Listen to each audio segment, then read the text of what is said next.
What was The Art of the Heist? In its simplest terms, it was a spy movie come to life, based around the theft of the first Audi A3 in America.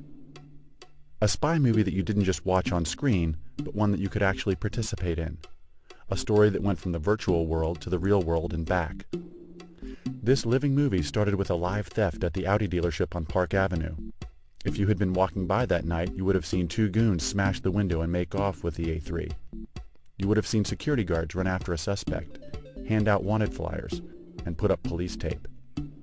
The following day at the New York International Auto Show, instead of seeing America's first A3, you would have seen signs reporting the missing car in place of the car itself.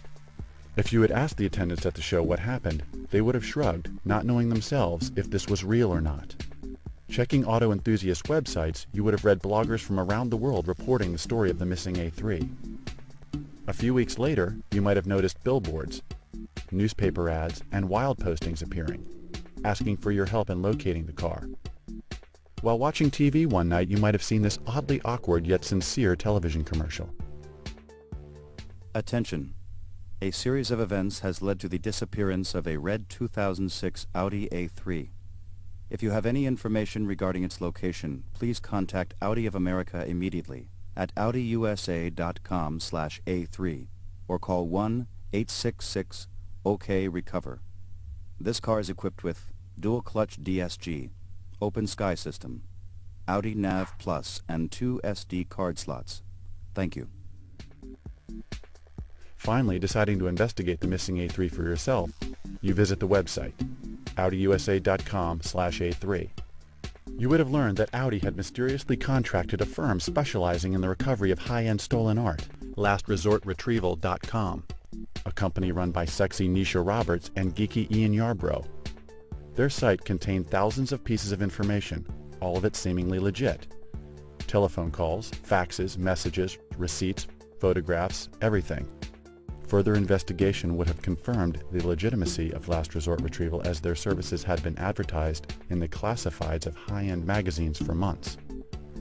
To make things a little more interesting, Nisha Roberts even has an admirer who offers to help find the car, video game designer Virgil Tatum, who has his own realistic company and website called VirgilKingofCode.com.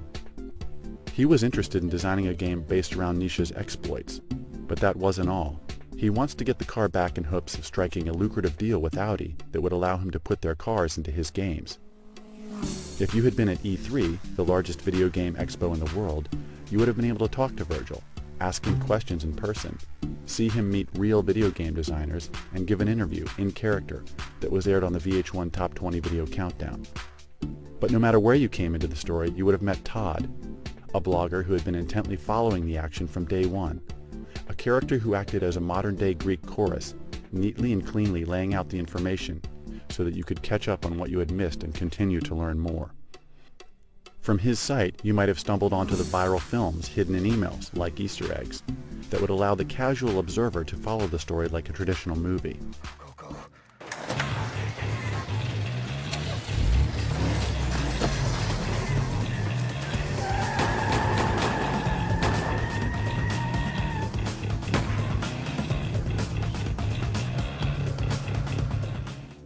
You would have learned all about the live events that had been advertised in coded messages on Monster.com. Participants who solved these puzzles were rewarded with invitations to live events, where they got to meet the characters and help them on clandestine missions in an effort to solve the mystery of the stolen A3. And even after all of that, you would realize there was so much more, but it would have been up to you to decide how far down the rabbit hole you wanted to go. If you had checked back a few weeks later, you would have seen the mystery solved and found out exactly why the A3 was stolen. You would have participated in the largest and most experiential reality-blurring advertising campaign ever attempted. You would have experienced the art of the heist.